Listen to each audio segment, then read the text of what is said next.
अब दुकान वाले को क्या मालूम कि हमारी दुकानिया में भगवाने घूम रहे हैं भिखमंगा बन के है। जज साहब जो वृंदावन वाले थे वो क्यों विरक्त हो गए। पत्नी ने कहा कि अरे भाई चलो, एक केवट की गवाही देने के लिए भगवान गवाह बन के चले गए थे कोर्ट में। केवट ने सेठ का रुपया लौटा दिया था। रुपया लेने के बाद भी सेठ ने कोर्ट में केस कर दिया कि इस केवट ने मेरा पैसा नहीं लौटाया। जज साहब ने केवट से पूछा कि तुमने रुपया लौटाया तो वहां पर कौन था। केवट बोला 3 लोग थे। कौन? सेठ जी, मैं और मेरे राम जी थे, मेरे रघुनाथ जी थे वहां पर। जज समझा रघुनाथ जी नाम का कोई आदमी होगा। अगली तारीख पर रघुनाथ जी के आने का गवाही देने के लिए सम्मन भिजवा दिया जज साहब ने।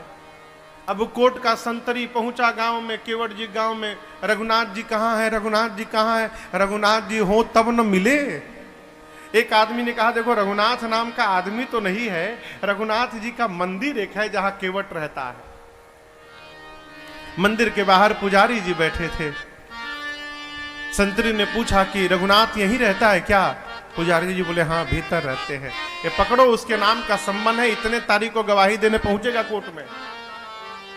अब पंडित जी सोचे जब भगवान गवाह बनने के लिए तैयारे हो गए हैं तो हम कौन होते हैं बीच में रोकने वाले। पंडित जी सम्मन ले लिए और ले जाकर ठाकुर जी के चरणों में रखकर बोले प्रभु आज तक आपके लिए मिठाई आया, आज तक आपके लिए आभूषण आए, आज तक आपके लिए वस्त्र आया, पहली बार प्रभु आपके नाम का कोर्ट से सम्मन आया है।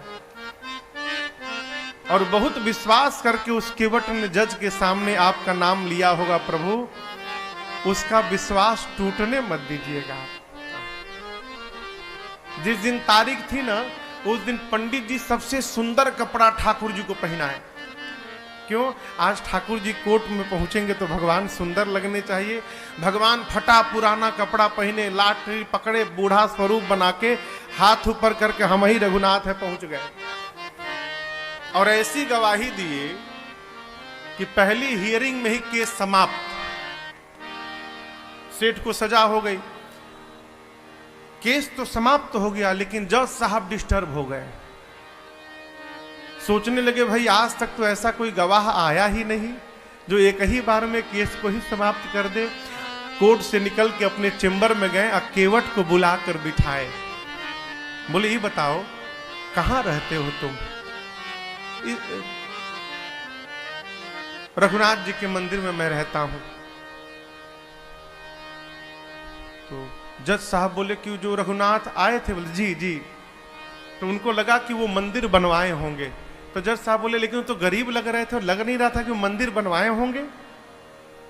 केवट ने कहा प्रभु वो मंदिर बनवाने वाले रघुनाथ जी नहीं थे, मंदिर के भीतर बैठने वाले रघुनाथ जी आए थे।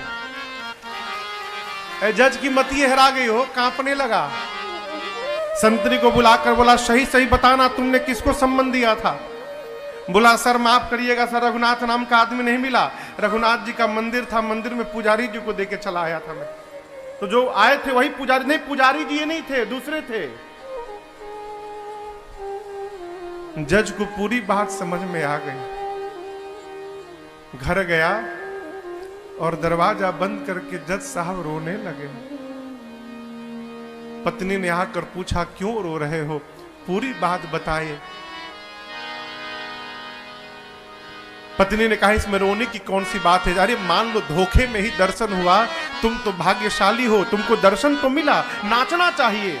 बोले इसलिए नहीं रो रहा हूं कि राम जी चले गए, इसलिए नहीं रो रहा हूं, मैं इसलिए रो रहा हूं अरे कुर्सी पे बना जज मैं बैठा रहा, जगदीश खड़े समझाते रहे। जिनकी अदालत में पूरी दुनिया जाकर खड़ी होती है, आज उनको मैंने अपनी अदालत में खड़ा कराया। ऐसा वैराग्य चढ़ा हो जज साहब को, उसी समय रिजाइन दिए। सब घर परिवार छोड़कर चले गए वृंदावन। और ऐसा कहते हैं जब तक थे कभी बैठे नहीं वृंदावन में, खड़े रहे। लोग कहते थे बैठते क्यों नहीं आप? बोले मेरी यही सजा है, मैंने भगवान को अपनी अदालत में खड़ा करा के रखा था। अब मैं भगवान के धाम में जब तक जीवित रहूंगा तब तक मैं खड़ा रहूंगा, अब मैं बैठूंगा नहीं। कभी भगवान किसी रूप में आ सकते हैं माई बाप, आपकी आस्था वैसी होनी चाहिए।